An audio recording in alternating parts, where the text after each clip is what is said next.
आज का वचन बहुत सुंदर है, बहुत अच्छा है। आपको बहुत कुछ लर्न करने को मिल सकता है अगर आप उसे ध्यान से सुने समझें तो। ठीक है, रोमियो, इंग्लिश पढ़ते हैं रोमन्स, उसका 4था अध्याय 19 से हम स्टार्ट करेंगे। और पंकज भाई आप प्रोजेक्टर पे कोट कीजिए 4:19 the book of Romans, Romeo की पुस्तक, उसका 4था अध्याय। सब यहीं पर हैं? जो सोए हैं कहेंगे जय मसीह की। चलो ठीक है, जाग जाओ। जो लोग सिंधी बोलना नहीं जानते हैं, बाजू वाले को बोलो उठो। हाँ, थोड़ा सिंधी भी सीख लो। ट्रेन में जाते हैं ना, कोई सिंधी सो रहेगा, उसको इतना बोलना उठो, उठ जाएगा। सीट से नहीं, नींद से।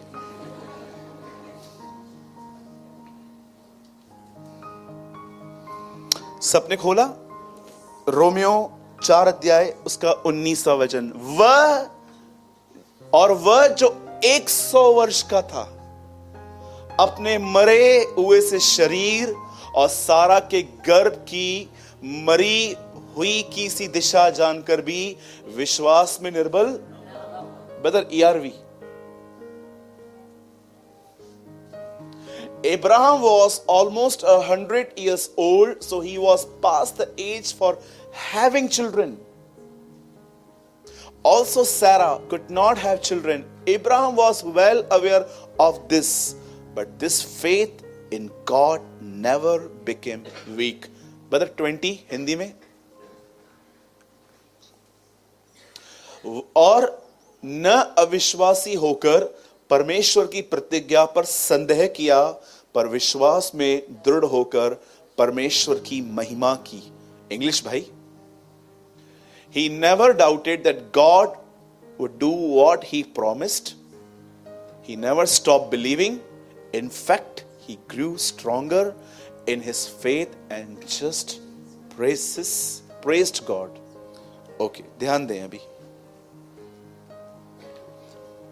इंग्लिश बहुत वीक है मेरी, मैं मिस्टेक करूं तो आप तो समझते हो, तो क्लियर करने की तो नीड ही नहीं है। ठीक है, थोड़ी मेरी ग्रामर प्रॉब्लम है, प्रे कीजिए। अब सुनिए,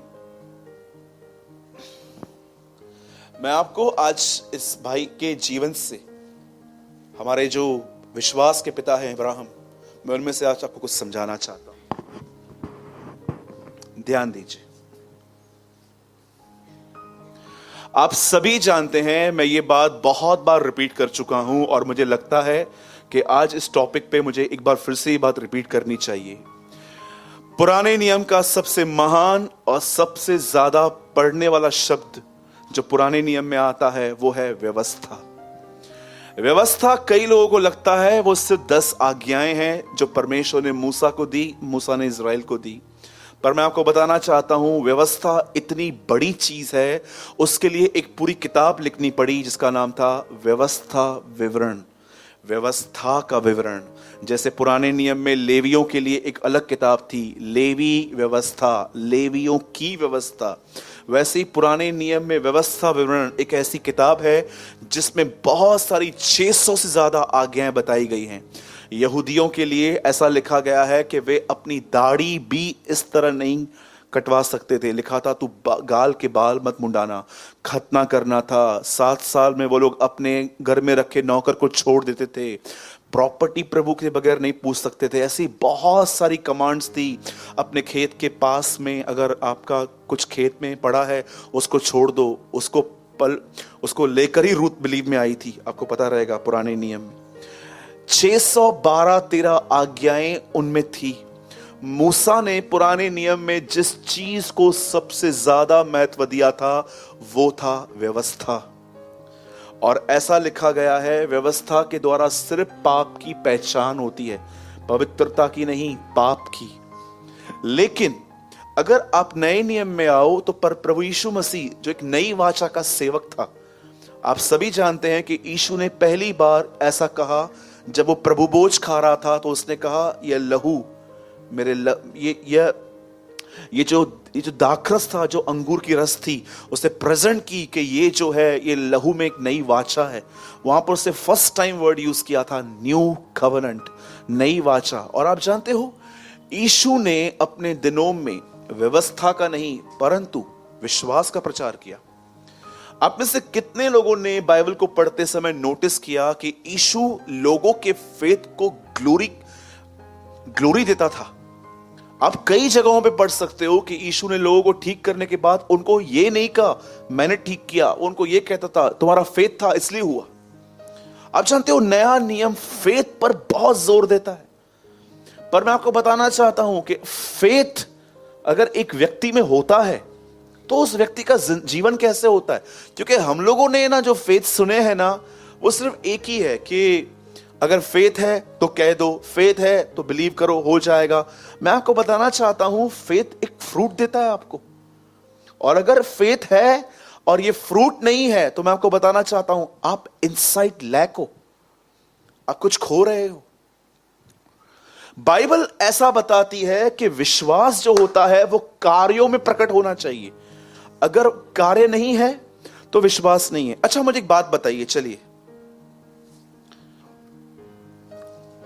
मैं एक टेबल रखता हूं बीच में, एक तरफ आपको बिठाता हूं, एक तरफ शैतान को बिठा देता हूं। चलो मैं आपसे पूछता हूं, पर ये लोग शैतान नहीं है, हा? ध्यान दीजिए। चलिए मैं आपको एक छोटा सा गेम खेल रहा हूं। गेम नहीं कह सकते, मैं आपको कुछ समझाना चाहता हूं आज।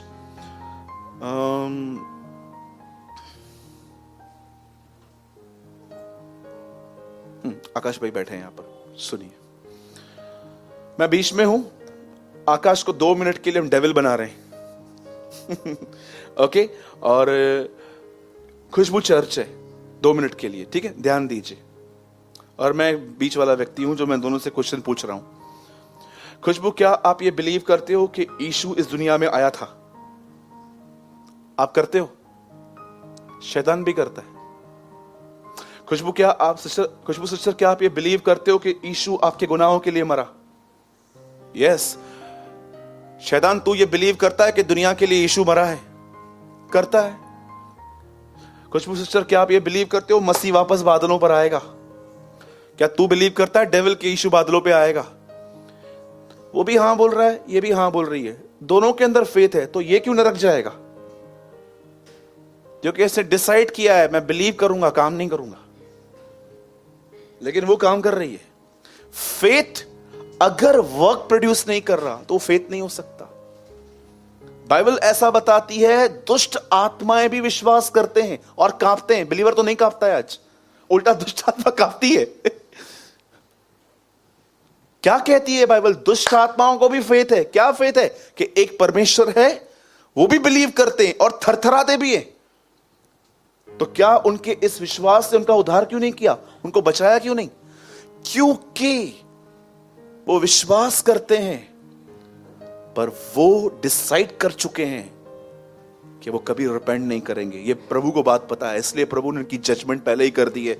यूहन्ना में लिखा है इस संसार का शासक दोषी ठहरा है, वो गए। आज अगर मैं कहता हूं कि मैं फेथ रखता हूं तो ये मैं अपने कामों से कैसे दिखा सकता हूं? आइए मैं आपको एक्सप्लेन करता हूं आज की एक व्यक्ति ने किस तरह शो किया कि उसके अंदर फेथ है। और यही एक एक्सपेक्ट है आप शो कर सकते हो, yes I have a faith. Bible ऐसा बताती है एक व्यक्ति था, जवानी में उसकी शादी हो गई। उसकी वाइफ का जो नाम था वो था एलिशिबा। जब उनकी शादी हुई, मुझे लगता है स्टार्टिंग के कुछ ईयर्स उन्होंने जरूर दुआ की होगी कि हमें बच्चा हो। इवन बाइबल तो ऐसा बताती है कि वो दुआ करते थे। और एक दिन क्या हुआ, बच्चा तो नहीं हुआ, एज भी निकल गई उसकी, सब खत्म हो गया।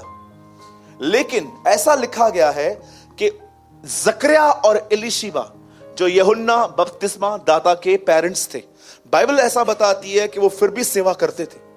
एक दिन बाइबल ऐसा बताती है स्वर्ग से एक फरिश्ता उतरा, एक स्वर्गदूत नीचे उतरा, और उस समय जकरिया परमेश्वर की वेदी पर धूप की कुछ सेवा कर रहा था।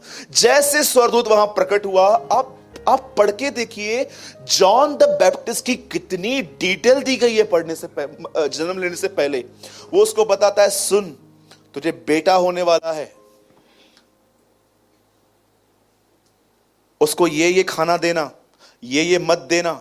और आपको पता है उसकी मिनिस्ट्री के लिए भी लिखा है कि जब वो लड़का सेवकाई करेगा तो ऐसा लिखा है, आज्ञा न मानने वालों को धर्मियों की समझ पे ले आएगा। इसका अर्थ क्या है? वो लोग जो परमेश्वर की आज्ञा को नहीं मानते हैं, जॉन को सुनने के बाद, जॉन द बैप्टिस्ट को सुनने के बाद वो खुदा की ओर फिर जाएंगे। उसकी सेवकाई के विषय में लिखा गया। अब मैं आपसे एक बात पूछना चाहता हूं, जब यूहन्ना बपतिस्मा दाता जब जन्म अब तक हुआ नहीं था, पर उससे पहले ये सारी बातें उसके डैडी को कही गई, मुझे एक बात बताइए, ये सब सुनने के बाद उस आदमी का रिस्पॉन्स क्या था? ये मैं कैसे जानूं? मैं आपसे पूछना चाहता हूं, आप कहोगे ब्रदर इसमें गलत क्या है, इतना बुढ़ा व्यक्ति जो है वो बच्चा कैसे ला सकता है? मैं आपको पूछना चाहता हूं, क्या उसके सामने ये उदाहरण नहीं था? बोलिए, कितने सेम इंसिडेंट है बाइबल के, दोनों बूढ़े थे, दोनों को प्रतिज्ञा मिली, एक का रिस्पॉन्स कैसा था, एक का कैसा था? क्यों बाइबल ऐसा बताती है कि उस व्यक्ति ने कहा, जब उसे, मैं फिर से दोहरा रहा हूं क्योंकि मैं आपको डीप लेके जाना चाहता हूं आज इसमें।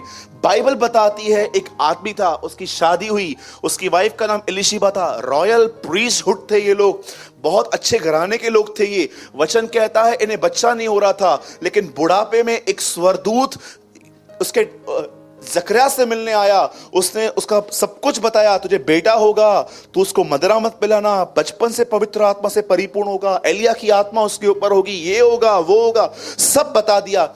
ये सब सुनने के बाद, और आपको पता है इससे पहले कि ये सारी बातें बताई जाएं, उससे पहले ये भी कहा गया था, हे जकरिया तेरी प्रार्थना सुन ली गई है। प्रेयर भी करते थे लोग, लेकिन जब वो उनसे मिलने आया तो वो लास्ट में सुनने के बाद अपने बूढ़े शरीर को और अपनी पत्नी की बुढ़ापे को देखकर वो कहता है, यह मैं कैसे मान लूं?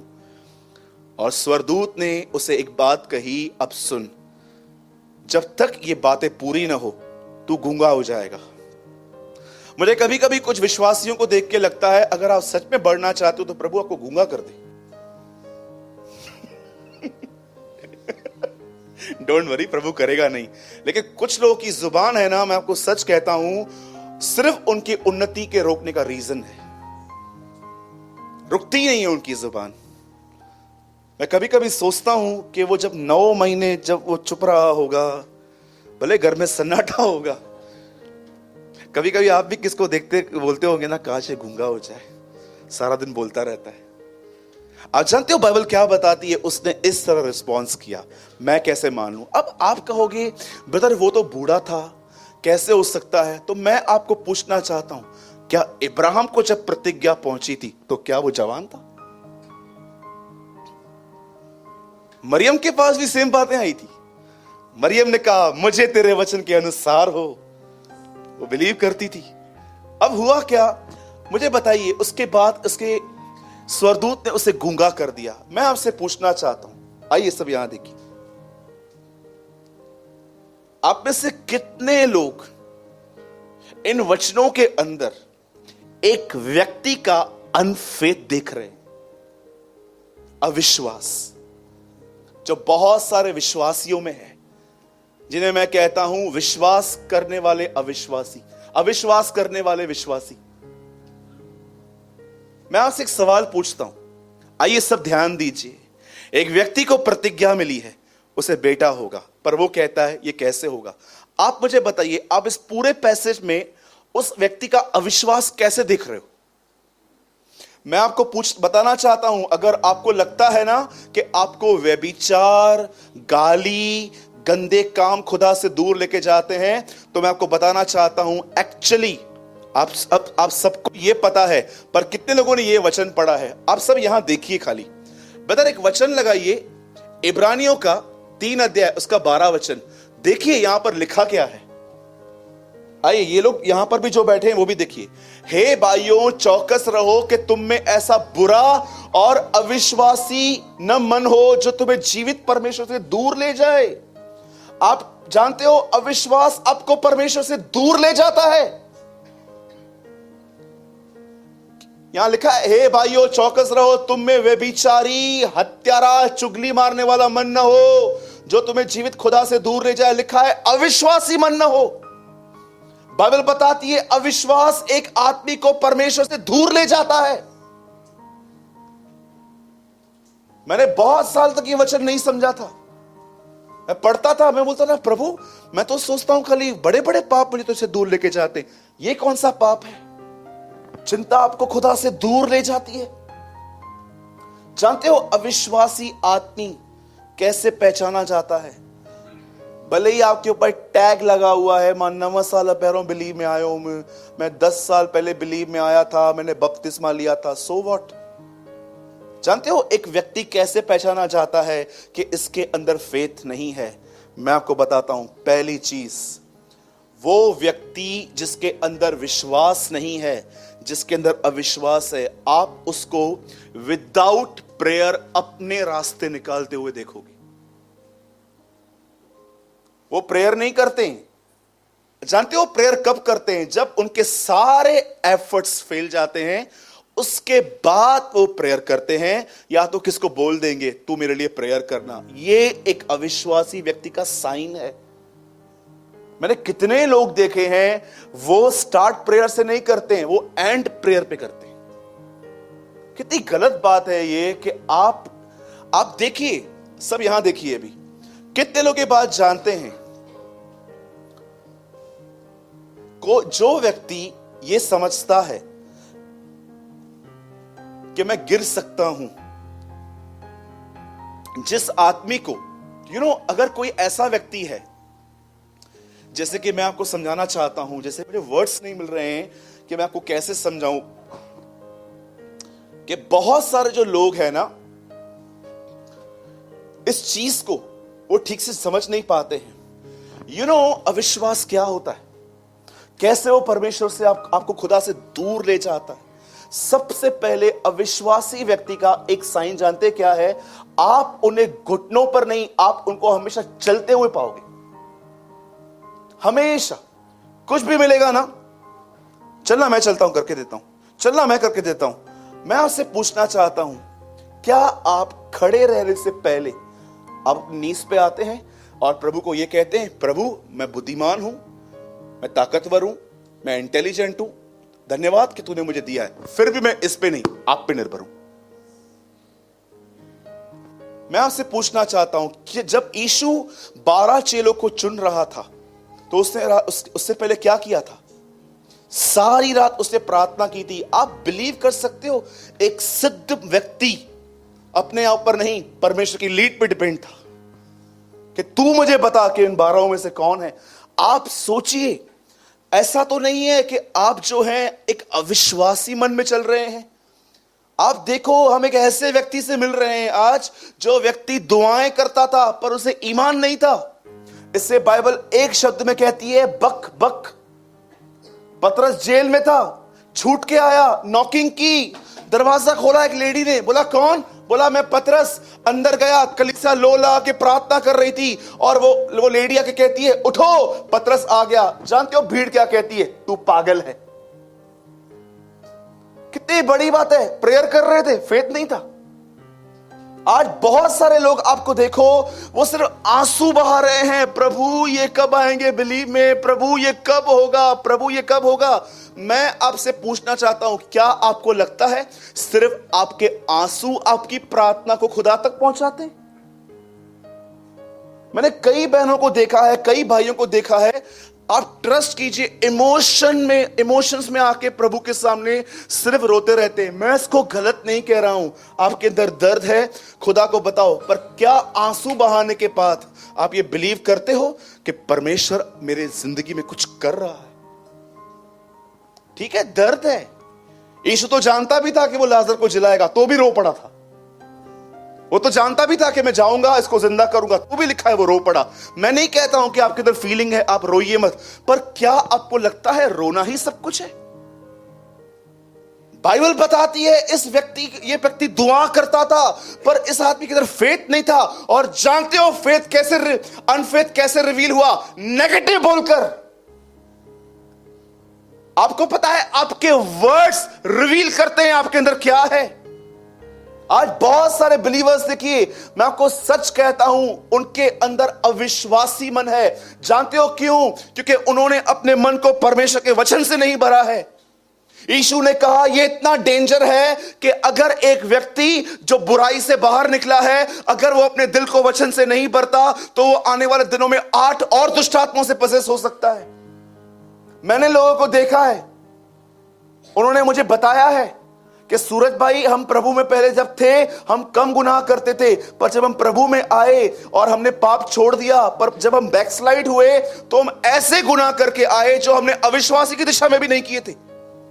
मैं रिसेंटली कुछ लोगों से मिला हूं, उन्होंने मुझे ये बात बताई कि ब्रदर, जब हम प्रभु में नहीं थे तो हम बुराई में थे, जब हम प्रभु में आए हमने पश्चाताप किया, लेकिन जब हम बैकस्लाइड हुए हमने वो सारे काम किए जो हमने अनबिलीवर होने के टाइम पे भी नहीं किए थे। क्यों? क्योंकि 8 दुष्ट आत्माएं आ गई। एक व्यक्ति, बाइबल बताती है, जो याजक था, प्रभु के सामने मेज के सामने खड़ा रहता था, धूप जलाता था। स्वर्गदूत उससे आके कहता है, सुन, तेरी प्रार्थना सुन ली गई है, तुझे बेटा मिलने वाला है, वो मदिरा कभी ना पिएगा, वो एलिया की आत्मा में चलेगा, उसकी ये सेवकाई है। ये इतनी डिटेल सुनने के बाद जानते हो वो क्या कहता है? मैं कैसे मान लूं, मैं तो बूढ़ा ही हूं। अब जानते हो हुआ क्या? स्वर्गदूत को डिसर्निंग हो गई वहां पर कि अगर इस आदमी ने अपना मुंह बंद नहीं किया तो ये परमेश्वर की योजना को खराब करेगा। जानते हो परमेश्वर इस पृथ्वी पर उसका कितना काम आपके शब्दों पे डिपेंड है। मैं आपको सच कहता हूं, आप घर जाके देखो, आप घर जाओ, आप अपने बच्चे को देखो, अगर वो डिम है, डिस्टर्ब है, आप उससे मिलो और उसके सर पे हाथ रख के कहो, मेरे बेटे, मेरी बेटी, परमेश्वर तेरे साथ है, आज तू जो काम करेगा देखना उसमें तेरे को सफलता मिलेगी। आप अपने बच्चे के अंदर एक एनर्जी देखेंगे, वो ऐसे काम करेगा। लेकिन सोचो, आप घर पे आके ही बोलते हो, तू है ही डफर, तू कुछ करता किधर है, बस तेरे को उठना है, नाश्ता खाना है, टीवी के सामने बैठ के तुझे देखना है। मुझे आप एक बात बताओ, अगर आप जो बोलते हो आप वही तो काटोगे। बाइबल बताती है शब्दों में जीवन है। आप जानते हो, आप जब किसी से बात करते हो, आप बात नहीं कहते हो, आप अपनी भीतर की आत्मा उन्हें देते हो। यीशु कहता है एक जगह पर, मेरी बातें आत्मा भी है और जीवन भी। आप जानते हो शब्दों में आत्मा होती है। मैंने कितने लोगों को देखा है, जब वो लोग मूवीज से आते हैं, वो टप्पोरी गिरी जो पिक्चरों में चलती रहती है, वो वहां से सीख कर उनको पता भी नहीं चलता है, बाहर आके ऐसा ऐसा कुछ भी करते रहेंगे, क्योंकि वो स्पिरिट से, वो स्पिरिट से। एक पिक्चर लगी थी कुछ टाइम पहले थिएटर में, उसमें एक आदमी था जो गुंडा था, उसका एक नाम था। उसके बाद मैंने देखा वो नाम इतना फेमस हुआ उस गुंडे का, बहुत सारे रिक्शा वाले भाइयों ने अपने पीछे उसका नाम लिख दिया था कि ये अपना आइडल है, पता भी नहीं चला। आप देखिए बहुत सारी बहनें जब मूवी पे जाती हैं, आप देखो उनको पता नहीं चलता है। मैं आपको बताना चाहता हूं, शब्द काम करते हैं। पहले बोलते थे मूर्ख, फिर बोलते थे पागल, अब बोलते हैं येड़ा। ये कौन है? आप कहां से सीख के आए? क्या ये सही लैंग्वेज है? क्या ये प्रभु को भाती है? फिर भी लोग कहते हैं येड़ा हो गया, पेड़ा हो गया, ये हो गया, वो हो गया। आप जानते हो उस आदमी का मुंह क्यों बंद किया गया? सिर्फ एक वजह से, क्योंकि स्वर्गदूत जानता था अगर ये बोलना बंद नहीं करेगा तो परमेश्वर की योजना खराब होगी। इसलिए उसने कहा तू चुप हो जा अभी।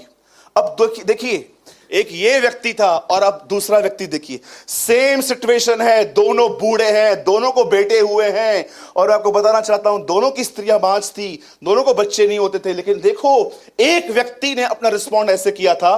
ब्रदर पीछे लगाइए, 19-20 कीजिए। यहां पर क्या लिखा है, और न अविश्वासी होकर। अब बाइबल ऐसा बताती है कि परमेश्वर एक प्रतिज्ञा लेकर आया इब्राहिम के पास, और परमेश्वर इब्राहिम से कहता है मैं तुझे बेटा दूंगा। आप भी जानते हो यह बेटा 25 साल के बाद हुआ था, पर आप जानते हो उत्पत्ति जेनेसिस में यह बात कवर नहीं की गई है, लेकिन पौलुस पवित्र आत्मा के प्रकाशन से यहां पर लिखता है कि इब्राहिम के जीवन में कुछ हुआ था जो उस पर रिवील हुआ था। और जानते हो वो क्या था? वो वहां पर कहता है, पर विश्वास में दृढ़ होकर परमेश्वर की महिमा की। अब आप मुझे बताइए, आप पूरी उत्पत्ति पढ़ लीजिए, 12 अध्याय से लेके 25 या 26 उत्पत्ति में पूरी इब्राहिम की जीवनी हम पढ़ सकते हैं। इब्राहिम कैसे बिलीव में आया, कैसे इब्राहिम ने अपनी पत्नी की बात मानी, कैसे इब्राहिम अबीमेलेक के पास गया, कैसे इब्राहिम झूठ बोलता था, कैसे इब्राहिम ये करता था। पर आपको बताऊं, इब्राहिम के लिए वहां नहीं लिखा गया है, पर रोमियो में लिखा गया है कि एक समय था जब इब्राहिम फेथ में मैच्योर हुआ। और जानते हो पौलुस क्या कहता है, उसने अपना फेथ कैसे दिखाया? परमेश्वर की महिमा की। भैया इंग्लिश में लगाइए ये, जस्ट प्रेज्ड गॉड। उसने अपना फेथ कैसे दिखाया? परमेश्वर की बड़ाई करके। एक व्यक्ति कहता है मैं कैसे मान लूं कि ये होगा, पर दूसरा व्यक्ति ऐसे रिस्पॉन्ड नहीं कर रहा था। दूसरा व्यक्ति कह रहा था ठीक है। और जानते हो उसने क्या किया? उसने फेथ अपना कैसे दिखाया? उसने परमेश्वर की बड़ाई करके फेथ दिखाया। मैं आपसे पूछना चाहता हूं, आप कैसे हैं? किस तरह एक व्यक्ति अपना फेथ एक्सप्रेस करता है? आपको पता है? Through press. आज आप देखोगे ना, आज बहुत सारे लोगों के अंदर फेथ नहीं है। जानते हो उनके अंदर क्या है? उनके अंदर फ्रस्ट्रेशन है। फ्रस्ट्रेशन घुसी है लोगों में आज। आप कभी कभी आप देखोगे ना, आप किसी से सॉफ्टली बात करो, सॉफ्टली, आप कैसे हैं, अच्छे हैं, अच्छे बने रहेंगे। एक कट्टू वचन, एक कोई ऐसा शब्द यूज करके देखो, अचानक आप उनको देखोगे कि वो कुछ और बोल देंगे। जानते हो क्यों? बिकॉज आप इनरली फ्रस्ट्रेट हो। और जानते हो आप फ्रस्ट्रेट क्यों हो? क्योंकि आपके लाइफ में डिसिप्लिन नहीं है। आपके लिए जानते हो सब बातें क्या होती हैं? जब समय मिला तब मैं खुदा के साथ रहूंगा। इसी डिसिप्लिन ने आपके इनर लाइफ को खराब कर दिया है। क्यों बाइबल ऐसा बताती है कि एक खेत देखा गया, उस खेत के अंदर ऐसा लिखा गया था बिच्छू घूम रहे थे, वहां के जो पेड़ थे वो बहुत खराब हो चुके थे, बाउंड्री गिर चुकी थी। लिखा है देखो ये एक आलसी का खेत है। मैं कभी कभी लोगों की फ्रस्ट्रेशन जब देखता हूं कि वो फ्रस्ट्रेशन में कुछ भी बोल देते हैं, मैं प्रभु से पूछता हूं, प्रभु ये इतने फ्रस्ट्रेट क्यों है लाइफ में? क्यों बार बार ये किसको सुनाते रहते हैं, चिड़चिड़े रहते हैं, घर के अंदर कुछ चीजें बर्दाश्त नहीं कर पाते हैं? जानते हो प्रभु मुझे क्या कहता है? सूरज, इनके लाइफ में डिसिप्लिन ही नहीं है। कौन सा डिसिप्लिन नहीं है प्रभु? इनके लिए मैं चौथे और 5वें नंबर पे आता हूं। इनके लिए सबसे पहले जानते हैं क्या है? इनका परिवार, उसके बाद इनके फाइनेंस, उसके बाद इनके दोस्त। अरे तू प्रेयर के टाइम पे इनको कॉल कर और बोल लोनावाला घूमने के लिए जाना है, प्रेयर पे नहीं बैठेंगे, तेरे साथ चलेंगे ये लोग। क्योंकि इन्होंने मुझे कैजुअली लिया है। इनको पता ही नहीं है कि इनके जीवन का पहला हिस्सा मैं हूं, वहीं से सब शुरू होता है। आज मैं आपसे बात पूछना चाहता हूं, यहां पर जितने भी लोग यहां पर बैठे हैं, आप इस बात को जानते हैं? बाइबल ऐसा बताती है एक समय था जब परमेश्वर इब्राहिम से कहता है मैं तुझे बेटा दूंगा। आपको मैं बताना चाहता हूं इब्राहिम ने कितनी गलतियां की हैं स्टार्टिंग के डेज में। वो झूठ बोलता था। कई बार जब वो देखता था कि यहां पर अनाज नहीं है, लेकिन प्रभु ने उसको खड़े रहने के लिए कहा है, कभी कभी वो आगे बढ़ जाता था। लिखा है उसने अकाल महसूस किया और वो आगे बढ़ गया, और आगे मिस्र था, वहां से मुसीबतें लेकर आया अपने लिए। आपको पता है इब्राहिम कितनी गलतियां करता था, लेकिन ये उसकी लाइफ का बेस्ट पार्ट है कि एक समय था जब वो फेथ में ग्रू हुआ, वो आगे बढ़ा, फेथ में स्ट्रांग बना। और आप जानते हो उसने अपना फेथ कैसे शेयर किया? प्रेस करके। आइए मैं आपसे एक सवाल पूछता हूं। अब यहां पर जितने भी लोग बैठे हैं, वन क्वेश्चन, अगर आप ये देखते हो कि आपके अंदर फ्रस्ट्रेशन है, फेथ नहीं है, मैं आपसे पूछना चाहता हूं आप क्या स्टेप लोगे आज? मैं अपनी कंडीशन जानता हूं। आपको पता है कितना इंपॉर्टेंट है फेथ? आपको क्या लगता है जीवन आज सरल है, क्या कल भी सरल बना रहेगा? आपको क्या लगता है अगर आज सरल है तो क्या कल भी सरल ही रहेगा? मैं आपको बताना चाहता हूं, यीशु ने नहीं कहा है आंधी, यीशु ने कहा है आंधियां आएंगी, तूफान आएंगे, लहरें लगेंगी। मैं आपसे पूछना चाहता हूं, अगर आप ये देख रहे हो, सूरज भाई मैं आपको सच बता रहा हूं, सच बता रही हूं, मैं चर्च में आती हूं, मैं नॉर्मल रहती हूं, पर एक टाइम आता है मैं ऐसे फट पड़ती हूं किसी चीजों पर कि मुझे समझ में नहीं आता है कि मैं हूं ये, मैं कैसे हूं ये। मैं आपको बताना चाहता हूं, फेथ नहीं है ये फ्रस्ट्रेशन है। और आज मैं आपको फ्रस्ट्रेशन से बाहर आने की एक चाबी देता हूं। सुनिए, प्लीज ध्यान से सुनिए। मैं चाहता हूं कि आप आने वाले दिनों में एक ऐसे व्यक्ति बनो जो डिस्करेजमेंट के वर्ड्स नहीं लेकिन प्रेस करने वाले व्यक्ति बने। मैं चाहता हूं कि आप सीखो कि परमेश्वर को प्रेस करना क्या होता है। आपको पता है प्रेस जैसे आपके मुंह से निकलती है, देखिए मैं क्या कर रहा हूं यहां पर अभी, कितनी लंबी प्रार्थना है मेरी और कितनी छोटी प्रेस है मेरी। स्वर्गीय पिता, मैं दुआ करता हूं, प्रभु तू महान है, तू अनुग्रहकारी है, तू दयालु है, तू विलंब से क्रोध करने वाला है, अति करुणा में परमेश्वर है, तू भला करता है, तू भलाई का खुदा है। प्रभु यीशु मैं दुआ करता हूं यीशु के नाम में, मैं धन्यवाद करता हूं प्रभु, आपने मुझे जिंदा रखा है। प्रभु मुझे ये दीजिए, प्रभु मुझे वो दीजिए। मैं आपसे पूछना चाहता हूं, आपने प्रेयर स्टार्ट किया था, बंद क्यों कर दिया आपने? आप इतना जल्दी दुआओं में क्यों चले गए?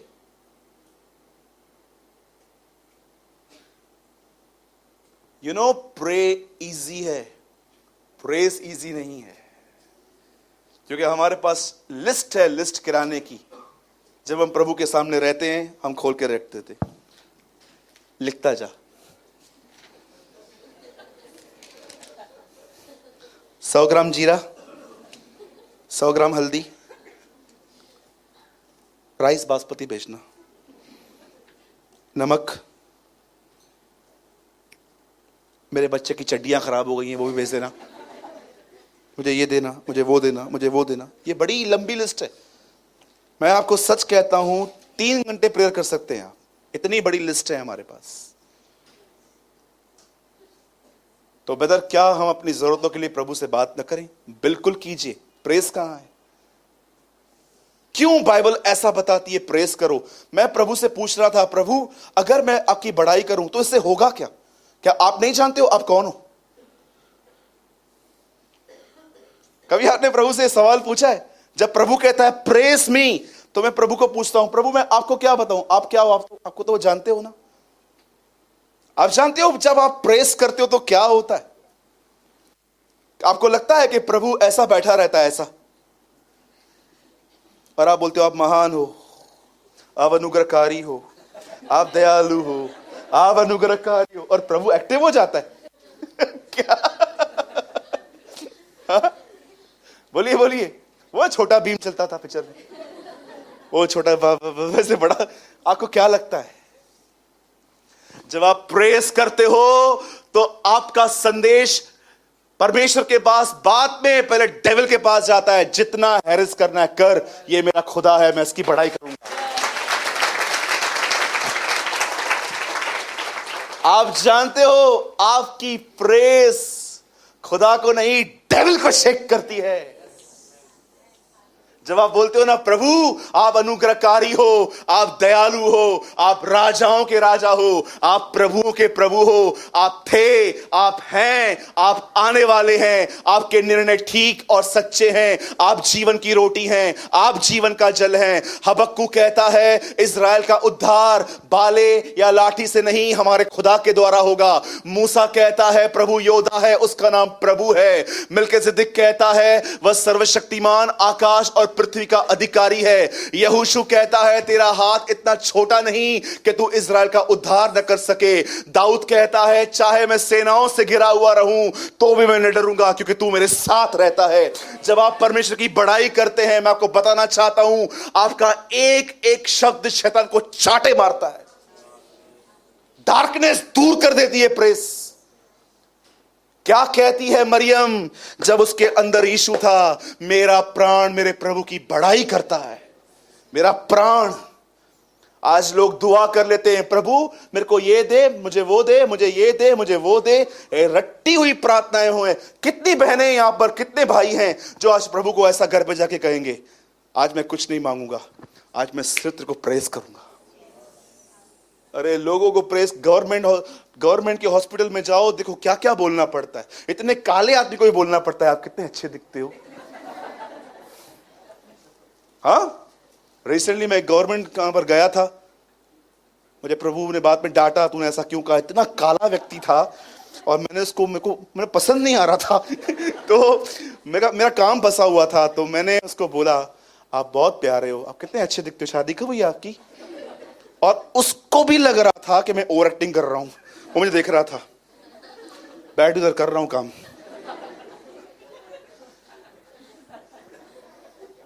Reveal your faith through press. अगर आपके अंदर फेथ है, अब मैं आपको एक लास्ट थिंग बता रहा हूं और हम 5 या 7 मिनट में संदेश पूरा करेंगे। आज प्रभु भोज है ओके, लिसन, मैं आपको बताता हूं, अगर आप फ्रस्ट्रेटेड हैं लाइफ में, किसी ने आपको हर्ट किया है,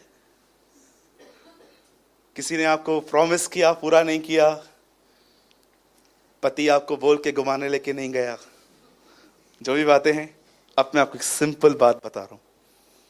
एक लड़का था, उसका बच्चा बीमार था, यीशु के चेलों के पास ले गए, वो लोग नहीं निकाल पाए, मजबूरन वो व्यक्ति ने क्या किया, यीशु के पास ले गया। यीशु ने एक सिंपल बात कही उससे, क्या हुआ, बोलता है, प्रभु मैं लेके तो गया था तेरे चेलों के पास, ये कुछ कर नहीं पाए। यीशु ने कहा उसे मेरे पास लाओ। उसके बाद जानते हो यीशु को क्या कहता है, यदि आप कुछ कर सकें तो करें। यीशु उसे कहता है, ये क्या बात है, विश्वास करने वाले के लिए सब कुछ हो सकता है, एवरीथिंग। उसके बाद उस व्यक्ति ने जो शब्द कहा है, मुझे लगता है कि ये शब्द हमारी आत्मा में लिखा रहना चाहिए। वो कहता है, प्रभु मैं विश्वास करता हूं, पर मेरे अविश्वास का भी उपाय कर। मैं कभी कभी प्रभु को ये बोलता हूं, प्रभु मैं विश्वास करता हूं आप मेरे लिए मरे, पर मुझे ये भी विश्वास दो कि फ्यूचर में आप मेरे साथ हैं। क्या ऑनेस्ट प्रेयर है ये। कहते हैं आप प्रभु से, हां प्रभु मैं विश्वास करता हूं, मेरे अविश्वास का उपाय करें। आप जानते हो जब आप प्रभु को यह कहते हो ना, मेरे अविश्वास का उपाय, बोलो उपाय। आप जानते हो आप परमेश्वर को क्या कहते हो, मेरे अविश्वास का उपाय करने का अर्थ क्या है। आइए, जो जिसको आता है मुझे बताइए। जब आप खुदा से कहते हैं, खुदा मेरे अविश्वास का उपाय कर, इसका अर्थ क्या है। आप सिंपल प्रभु को यह कह रहे हैं, प्रभु मेरा फोकस बहुत वीक है, मुझे तेरी ओर देखने में मदद कर। That's called faith. Reveal your faith through press. और मैं आपको एक एडवाइस देता हूं, मैं चाहता हूं आप सब बाइबल बंद कीजिए अभी।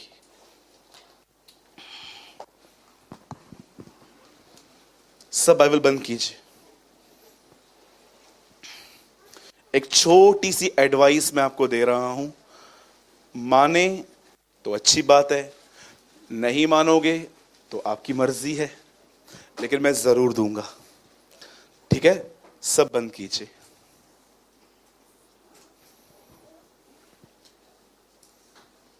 ये बात मैं आपको सिर्फ इसलिए सिखा रहा हूं ताकि आप डिस्करेज होने से बचे रहें। ध्यान दीजिए।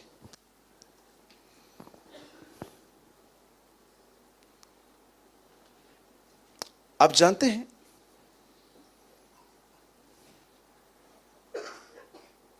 परमेश्वर ने इब्राहिम से कहा था, मैं तेरे वंश को देश दूंगा।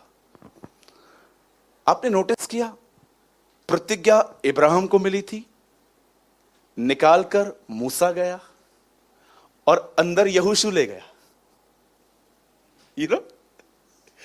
परमेश्वर ने इब्राहिम से कहा था कि मैं तुझे एक देश दूंगा, तुम लोग अधिकारी हो जाओगे। इब्राहिम मर गया, फिर परमेश्वर ने वही प्रॉमिस रिवील किया मूसा के ऊपर। मूसा गया, उनको निकाल ले आया, मूसा भी मर गया। लेकिन उन्हें अंदर कौन लेके गया? परमेश्वर यहोशू को कहते हैं, जिसकी शपथ मैंने इब्राहिम से खाई थी, उस देश का अधिकारी तू इन्हें करेगा। अब मुझे एक बात बताइए, आप सभी जानते हैं ना, यहोशू गया था अंदर। यूसुफ ने कहा था, जाते जाते मेरी हड्डियां भी लेके जाना। यूसुफ मरा, उसकी हड्डियां ली, यहोशू ने उसको गाड़ दी कनान जाके। आप जानते हो, जब यहोशू के ऊपर ये जिम्मेदारी आई, मुझे एक बात बताइए, अगर आपको इतने सारे लोगों को लीडिंग करने का चांस मिलता, आप क्या करते?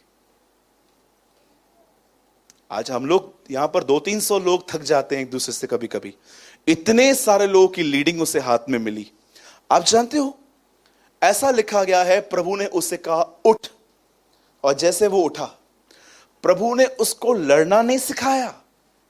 आप आराम से पढ़िए, प्रभु ने उसको ये नहीं कहा अंदर जाओगे लेफ्ट से जाना, फिर राइट जाना, इधर लोग कम मिलेंगे, इधर दादा मिलेंगे। आपको पता है प्रभु ने उसको क्या इंस्ट्रक्शंस दिए लड़ने से पहले? सिर्फ एक चीज, वन थिंग, व्यवस्था की किताब को अपने चित्त से न उतरने थे। आप जानते हो अकॉर्डिंग टू बाइबल लड़ना क्या है? वर्ड को फोकस में रखना। हमारे हथियार जो हैं वो शारीरिक नहीं है, पौलुस कहता है। आप ये बिलीव करते? आप खुद को जब फीट करते हैं, आप लड़ते हैं। कितने लोगों ने ये वचन पढ़ा है? वो मुझे हरी हरी, वो मुझे सुखदाई। उसके बाद क्या लिखा है नीचे? और वो मेरे सामने मेज बिछाता है, पहले चराइयों में ले जाता है, खिलाता है, फिर सामना करने के लिए भेजता है। यीशु ने कहा एक जगह पर, जब तुम प्रार्थना करो तो क्या कहो? ऐ हमारे पिता, तेरा नाम, तेरा राज्य आए। उसके बाद रोटी याद आ गई, हमें हमारे दिन भर की। उसके बाद क्या लिखा है? बुराई से बचा। पहले खाना दिया गया, फिर बुराई से लड़ना सिखाया गया। मसीह जीवन के अंदर लड़ना नहीं है, अपने आप को फीड करना लड़ना है।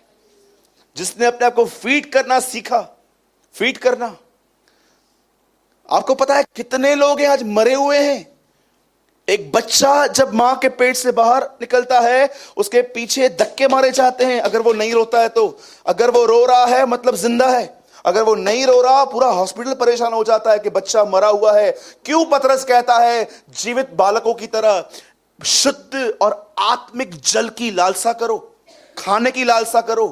अगर एक व्यक्ति को परमेश्वर के वचन की भूख और प्यास नहीं है, बाइबल बताती है वो लोग मरे हुए हैं और आपको वापस जी उठने की जरूरत है। तो भैया हम क्या करें? कैसे जी उठें? जाओ खुदा के सामने, पुकारो उसको, वही तुम्हें जिला सकता है। He is the only one जो आपको स्पिरिचुअली रेस करता है। परमेश्वर से कहना सीखिए, ये प्रभु मुझे इस वचन को चित्त में रखना सिखा। मैं आपको बताना चाहता हूं, हम मसीहियों के पास सबसे बड़ा धोखा क्या है, ये देखिए। सब यहां देखिए, यहां देखिए। अब मैं कुछ कह रहा हूं, प्रभु आपसे प्रेम करते हैं, बरोबर।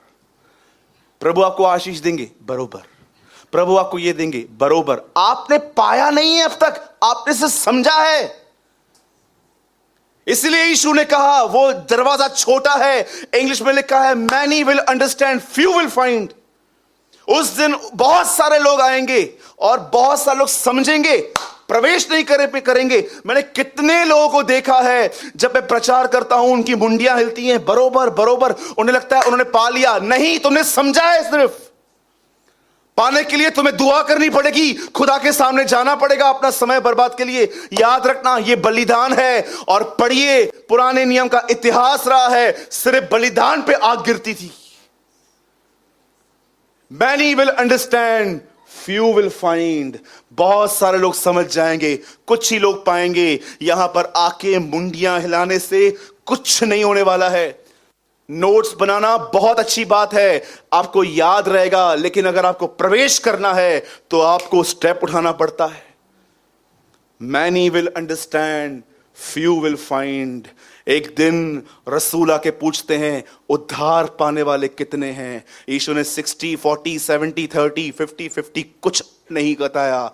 उसने उनको कहा सकरे दरवाजे से प्रवेश करो, एंटर इनटू नैरो गेट। पुराने लोग, मैं आपको बताता हूं, पुराने उल्लासनगर में लोग हैं, 8-8, 10-10 साल पुराने लोग। मैं आपको सच बता रहा हूं, वचन चलता है ना, पूरी तरह से इंटेलेक्चुअली उनको समझ में आता है। और जानते हो धोखा क्या है? समझ के उनको लगता है मिल गया है। नो, तुम्हें एंटर करना पड़ेगा। परमेश्वर को कहो आपको टीच करे हाउ टू फोकस। इधर आकर सुनकर नोट्स बनाना बहुत अच्छी बात है। क्या यहां से, इस कमरे से बाहर जाने के बाद, क्या आप उन चीजों को निहारते रहते हैं? मैंने अपने मोबाइल में रिमाइंडर डाल के रखा है, कई बार वो बजता है, और जब वो बजता है मैं रात को बंद कर देता हूं उसको। कई बार वो बजता है, सिर्फ एक वजह से बजता है, जो सुबह मैंने पढ़ा है मैं उसे बार बार याद करूं, क्योंकि मैं जानता हूं ये रोटी है, जितनी चबाऊंगा उतनी जूसेस देगी मुझे। याद रखना, मसीह जिंदगी के अंदर अपने आप को खिलाना, लड़ना है। वो मुझे हरी हरी चराइयों में ले जाता है, फिर मेज बिछाता है। यीशु कहता है दिन भर की रोटी तुम्हें मिले, उसके बाद कहता है बुराई का सामना करो। अपने आप को फीड करना सीखिए।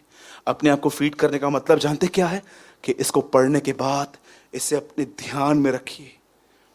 और मैं आपको सच कहता हूं, शायद आप बिलीव करें या न करें, आज जानते हो पुराने लोग किन पापों में फंसे हुए हैं सबसे ज्यादा? ओल्ड पीपल, जो मसीह के अंदर पुराने लोग हैं, जिन्हें 6-7 साल हो चुके हैं। मैं आपको बताना चाहता हूं, आज बहुत सारे पुराने लोग एक पाप में अटके हुए हैं, और उनके लिए वो पाप ही नहीं है। उनको ये लगता है ये नॉर्मल है, ये तो चलता है ब्रदर, ये कॉमन है। और मैं आपको बताता हूं, वो है लंबी बातचीत करते समय दूसरों की बुराइयां करना। अपने आप से पूछिए, जिससे आप 20 मिनट बात करते हैं, 15 मिनट बात करते हैं, हाय हेलो 2-3 मिनट में होती है। यहां पर कितने भाई लोग बैठे हैं यहां पर, अगर वो मुझे फोन करते हैं, hi hello praise the Lord, family कैसी है, बस हो गया ना ब्रदर। और क्या जानना है आपको? सब मैं शेयर करता हूं चर्च में। कुछ प्रॉब्लम है, आप आओ, मिलते हैं। कई बार आप देखो, आपकी जब बातें पूरी हो जाती हैं, उसके बाद आपके मुंह से जो बातें निकलती हैं वो कितनी गलत होती हैं। आप जानते हो, अगर एक बहन दूसरी बहन से प्यार करती है, या एक भाई दूसरे भाई से प्यार करता है, और आप अगर उनके अंदर अपनी हर्टिंग्स, आपने उस व्यक्ति की, एक व्यक्ति है जिसने आपको हर्ट किया है, पर जिसके साथ आप कांटेक्ट में हो उसको हर्ट नहीं किया है, और आप इस व्यक्ति से बात करके इसकी बुराई करते हो कि इसने मुझे हर्ट किया है, आपको मैं बताना चाहता हूं, आप हत्यारे हैं। आप एक व्यक्ति के अंदर किसकी हत्या कर रहे हैं। और मैं आपको बताना चाहता हूं, यूहन्ना में लिखा है, किसी हत्यारे को अनंत जीवन नहीं है। मैं यह बातें आपको इसलिए समझा रहा हूं ताकि न्याय के दिन मुझ पे कोई फिंगर ना उठे कि इसने हमको नहीं समझाया था। मैंने आपको संपूर्ण सत्य बताया है। मैंने सिर्फ आपको यह नहीं कहा है कि चर्च में ऑफरिंग डालो, मैंने आपको हर चीज सिखाई है यहां पर।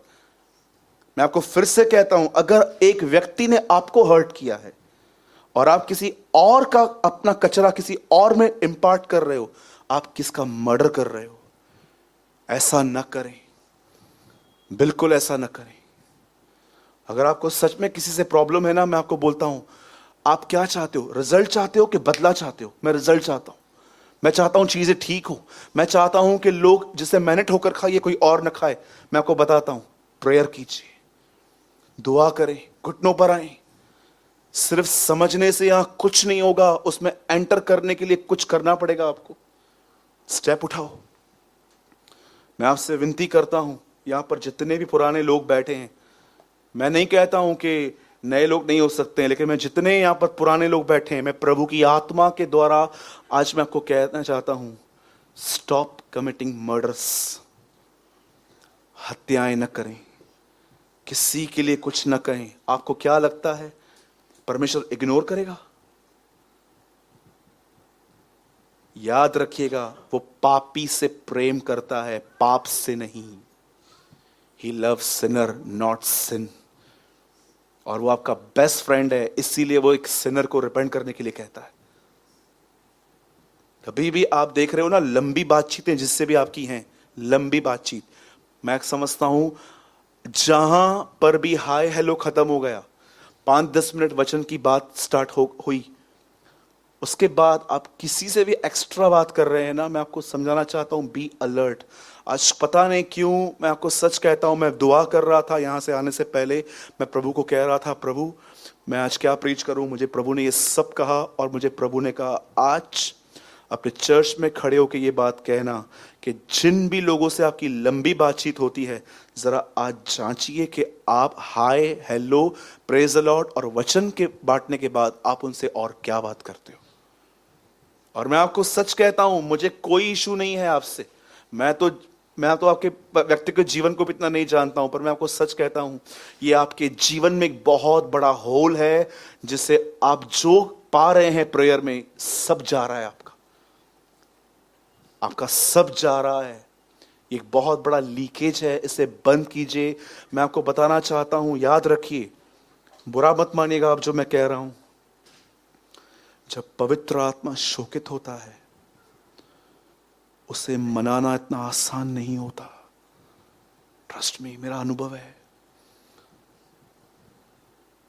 एक बार जब हम पवित्र आत्मा को शोकित करते हैं, लिखा है तुमने अनुग्रह की आत्मा का अपमान किया। एक बार जब आप उसे शोकित करते हो, मैं आपको सच बताता हूं, उसके बाद उसे मनाना इतना आसान नहीं होता। बहुत सारी कमिटमेंट्स करनी पड़ती हैं फिर कि प्लीज पवित्र आत्मा आप मेरी मदद करें, प्लीज। ये दया है प्रभु की कि उसने आपको नहीं छोड़ा है, वो आपके साथ है। प्लीज मैं आपको फिर से कहता हूं, थर्ड टाइम, किसी से भी अगर लंबी बातचीत करते हो तो आज अपने टॉक को प्यूरिफाई करो, क्लीन करो उसे। और मैं यीशु के नाम से कहता हूं, अगर आप किसी के साथ, आपका कोई बेस्ट फ्रेंड है, आपको उससे बात करना अच्छा लगता है, या आप देख रहे हो कि आपको सच्चाई पता चल गई है लेकिन आप जिसके साथ हो वो सीरियस नहीं है, मैं आपको कहना चाहता हूं, बी अलर्ट। उनको बोलना सीखिए कि प्लीज हमने चर्च में कुछ लर्न किया है, हमें वो फॉलो करना चाहिए। मैं आपके भलाई के लिए कह रहा हूं।